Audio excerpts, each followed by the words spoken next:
Good morning everybody, or whatever the time is in your land. I'm Emre, welcome to my channel. I said good morning because I've got a very good morning recipe for you. I've got a very good brunch or breakfast recipe. I am going to be trying to showing you how to make the perfect bread, baguette. I know there are tons of recipes about it, all over the internet, on YouTube and everywhere, but I was going to make it for myself and I was like, why wouldn't I share it?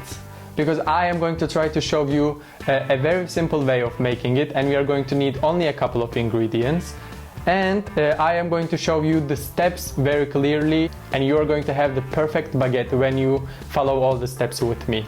So if you're curious about it, if you're ready, let's get started.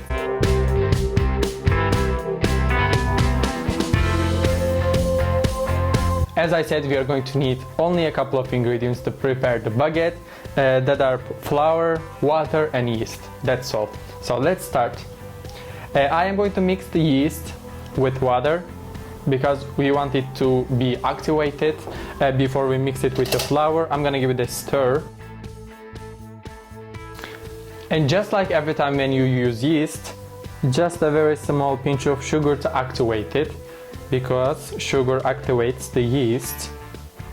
By the way, the yeast is 5 grams, which is like 1 teaspoon of. Now I am going to set this aside for resting. It's going to be activated, and then we are going to mix it with the flour. And I am going to put some salt in my flour. This is always and always needed, always necessary.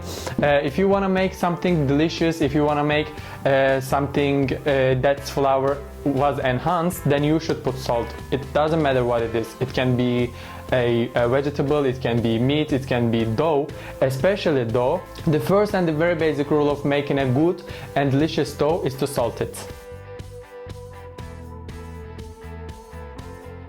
By the way, the flour I'm using is all-purpose flour. You can use bread flour, they all are going to work perfectly. Also the flour is already sifted. This is very important.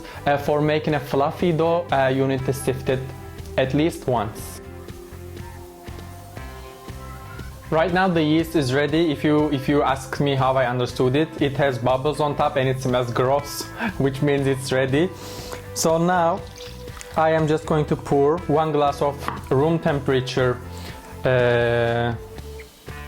water with yeast into the all-purpose flour, and I'm gonna give it a nice stir. By the way, the flour is 300 grams, which means 3 cups of.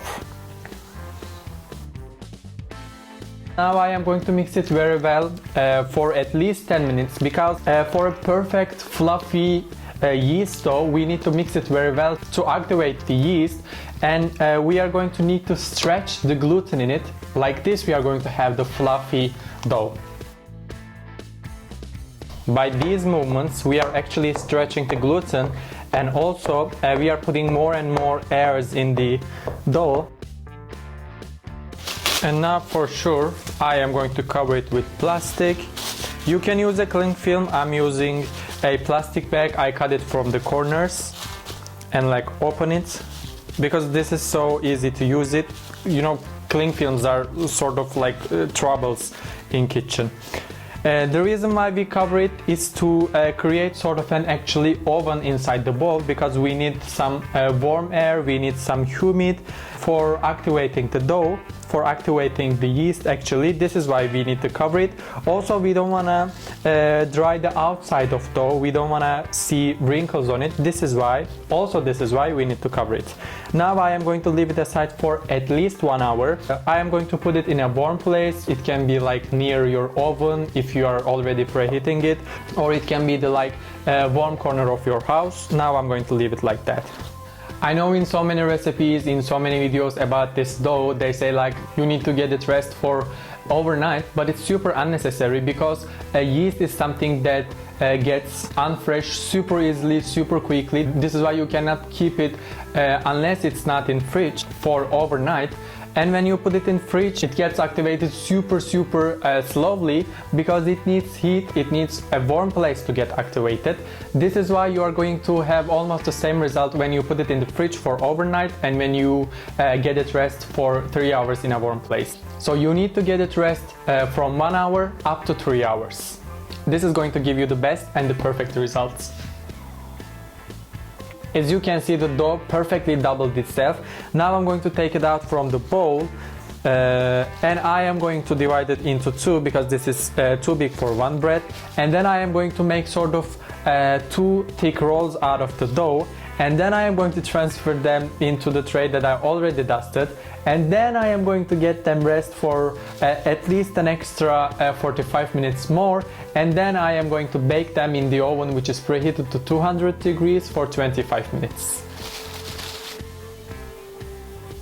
By the way, I am going to try to use the minimum amount of flour as possible because I don't want to thicken the dough.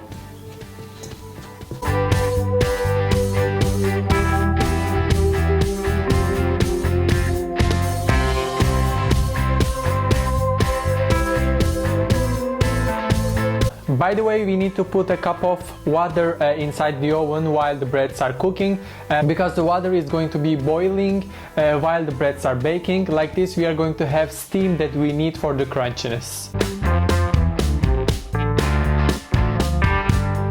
The baguettes got perfectly cooked, perfectly baked in the oven within 35 minutes. I told you 25 minutes, but it depends on your oven, it depends on the quality of the ingredients that you are using. So for my breads, it got 35 minutes. You sometimes need to go and check them. When they get perfectly golden brown, it means they are ready to enjoy them, they are ready to serve them. By the way, they still are super hot. They even still are cooking from inside. This is why I put them over this wire shelf of my oven. Like this, they are going to be able to have the air circulation all over them and they are going to cool down. Now I am going to wait approximately 10 minutes until they cool and then I am going to slice and enjoy them.